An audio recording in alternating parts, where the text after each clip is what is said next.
Hello दोस्तों, आज के इस वीडियो में बात करने वाले हैं ब्राइटकॉम ग्रुप को लेकर। तो दोस्तों ब्राइटकॉम ग्रुप को लेकर दोस्तों अभी के टाइम जो सस्पेंशन है वो भी एज इट इज़ बरकरार बना हुआ है। पर अभी तेलंगाना हाई कोर्ट की तरफ से दोस्तों क्या अपडेट नज़र आ रही है दोस्तों, वो कवर करना काफ़ी कंपलसरी अब हो चुका है। उसी के साथ साथ दोस्तों आखिर कब तक कंपनी की जो ट्रेडिंग सेशन है वो स्टार्ट हो सकती है, इस चीज़ को लेकर मार्केट में जो खबरें हैं वो अपन काफ़ी ज़्यादा देख सकते हैं कि ब्राइटकॉम ग्रुप न्यूज़ कब शुरू होगी शेयर की नॉर्मल ट्रेडिंग। इस पर भी दोस्तों काफ़ी बड़ी बड़ी अपडेट देखने को मिल रही है कि कब हटेगा सस्पेंशन, सब चीज़ें अगर देखते हैं तो यहाँ पे महत्वपूर्ण अपडेट ये है कि अभी कंपनी का सस्पेंशन एज इट इज़ बरकरार है। पर सबसे की जो निगाह टिकी है वो अभी टिकी है दोस्तों कंपनी की जो हाई कोर्ट की तरफ से दोस्तों अभी के टाइम जो अपडेट आने वाली है जो अभी पेंडिंग चल रहा है। यहाँ पे देख सकते हैं लिस्टिंग डेट 25/2/2025, केस स्टेटस अभी पेंडिंग चल रहा है। अब ये पेंडिंग दोस्तों देखने को तो मिल रहा है, पर महत्वपूर्ण चीज़ अब यहीं पे नज़रें जो है सभी की एज इट इज़ यहीं पे टिकी हुई है कि क्योंकि लास्ट टाइम जो तेलंगाना हाई कोर्ट की तरफ से जो ऑर्डर पास हुआ था उसमें ये देखने को मिला था कि 2 वीक के अंदर सेबी को दोनों एक्सचेंज के माध्यम से जो ट्रेडिंग सेशन की जो डेट है वो कंपलसरी रिलीज करवानी है। उसी के साथ साथ यहाँ पे महत्वपूर्ण अपडेट ये था कि अभी 2 वीक का जो टाइम है वो भी फाइनलाइज नहीं हुआ अभी दोस्तों, 2 वीक जो अभी हुए नहीं उस बात को। पर यहाँ पे 2 वीक का यानी कि जो 11 शायद फरवरी को वो लास्ट टाइम वो ऑर्डर पास हुआ था मेरे ख्याल से 11 फरवरी का। वैसे अगर देखा जाए तो वो टाइम ऑलरेडी 2 वीक का हो भी चुका है। पर यहाँ पे महत्वपूर्ण चीज़ ये है ना कि अभी मार्केट में दोस्तों अपडेट जो डेट है बीएससी को लेकर तो एनएससी को लेकर वो अभी के टाइम हो ही नहीं है। कॉन्फ्रेंस कॉल में दोस्तों लास्ट टाइम ये अपडेट आया था कि जो एक्सचेंज है वो कंपनी की साइट विजिट ऑलरेडी कर चुका है। अब साइट विजिट ऑलरेडी हो चुकी है तो डिले किस चीज़ का, ओनली डेट रिलीज करने का। अब दोस्तों डेट वगैरह कब तक आती है इन्हीं चीज़ों पर सभी की निगाहें टिकी है। यहाँ पे महत्वपूर्ण चीज़ ये है कि अभी जब तक डेट वगैरह रिलीज नहीं होती तब तक दोस्तों कंपनी की जो ट्रेडिंग सेशन है वो भी स्टार्ट नहीं होगी। और उसके अलावा महत्वपूर्ण चीज़ ये है कि कंपनी की जो लास्ट टाइम वो डिटेल वगैरह आई थी यहाँ पे पिटिशन वगैरह, तो वो दोस्तों जो फाइनलाइज हुई थी वो 11 फरवरी को ये अपडेट आई थी, डेली ऑर्डर के तौर पर ये अपडेट आया था। उसके बाद अभी तक जो है कोई भी ऑर्डर पास यहाँ पे तेलंगाना हाई कोर्ट की तरफ से आया नहीं है।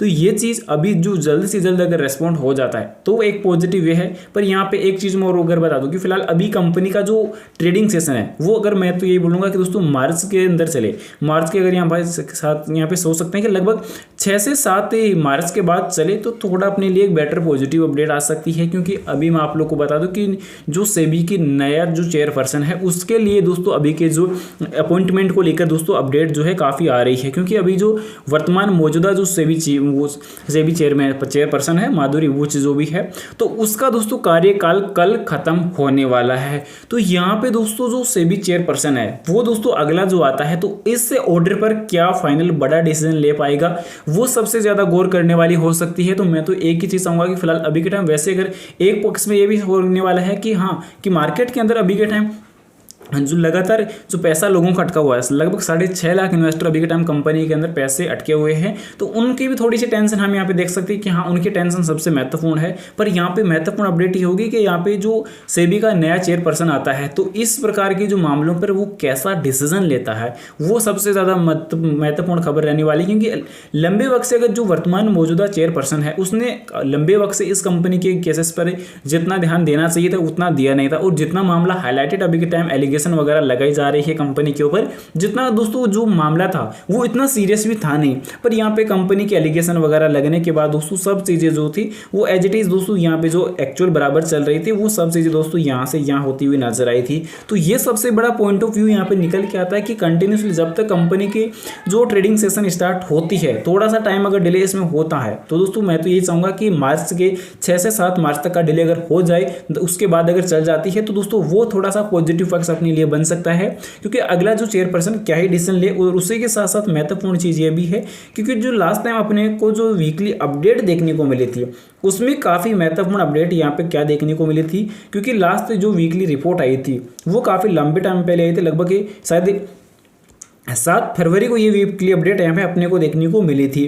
तो इसमें अपडेट ये आया था कि कंपनी के लगातार जो एजीएम वगैरह को लेकर अपडेट आया था, अपॉइंट डायरेक्टर्स वगैरह के, एग्जीक्यूटिव जनरल मैनेजर वगैरह को अपॉइंटमेंट को लेकर ही आया था।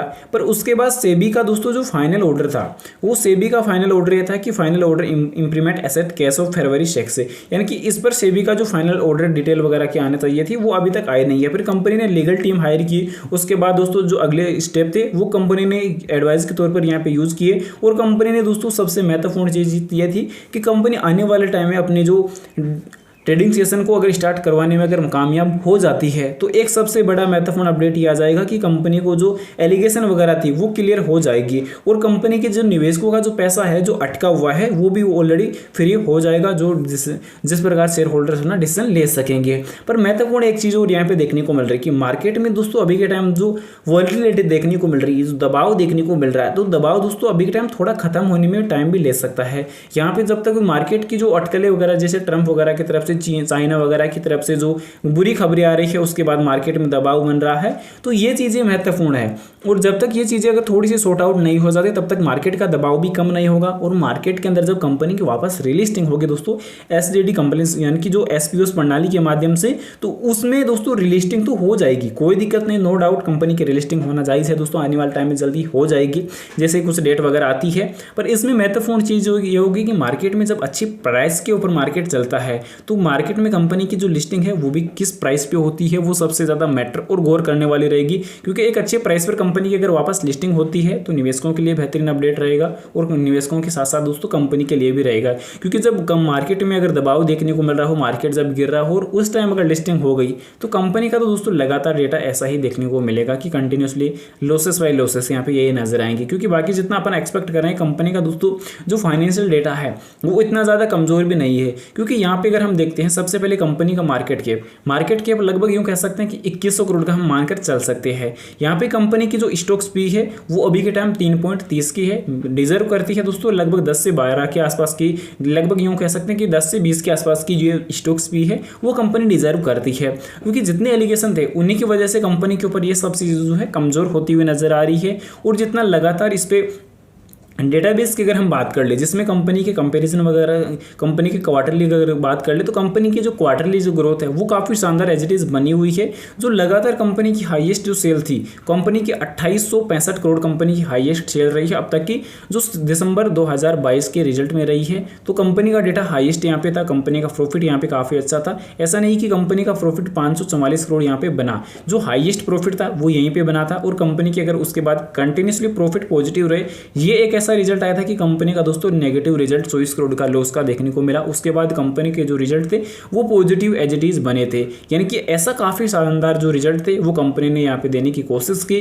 और उसके बाद कंपनी की मैक्सिमम और जो हाईएस्ट सेल रही है मार्च 2023 के अंदर, जो 7397 करोड़ की कंपनी की सेल आप लोग को देखने को मिलेगी। कंपनी के खर्च 5224 करोड़ के, प्रॉफिट की अगर बात की जाए तो 1371 करोड़ के कंपनी के जो प्रॉफिट्स हैं वो आपको देखने को मिलने वाले हैं, जो अब तक का हाईएस्ट एनुअली प्रॉफिट भी देखने को मिला है। तो ये चीज़ें कंपनी के लिए काफ़ी महत्वपूर्ण रही है। पर यहाँ पे जो एलिगेशन वगैरह सेबी के डिले वगैरह होना, फिर उसके बाद एनएससी बीएससी की तरफ से टाइम वगैरह जो एक्सचेंज जो टाइम लाइन है वो जारी नहीं करना, उसके बाद अभी के टाइम दोस्तों जो तेलंगाना हाई कोर्ट की तरफ से जो केस अभी के टाइम जो रिप्लाई आना चाहिए तो लिस्टिंग वगैरह की डेट वगैरह की, तो वो अभी के टाइम पेंडिंग चल रही है। तो उसके जब तक रिप्लाई वगैरह नहीं आता तब तक थोड़ी सी दिक्कत रह सकती है। पर बता दूं बाय सेल के लिए कोई भी रिकमेंडेशन सजेशन नहीं रहने वाली दोस्तों, जानकारी ओनली एजुकेशन पर्पज के लिए रहेगी। इन्वेस्टमेंट करने से पहले अपनी फाइनेंशियल एडवाइजरी की सलाह जरूर ले या खुद की रिसर्च जरूर से कर ले। Thanks for watching this my video. जय हिंद, जय भारत, वंदे मातरम।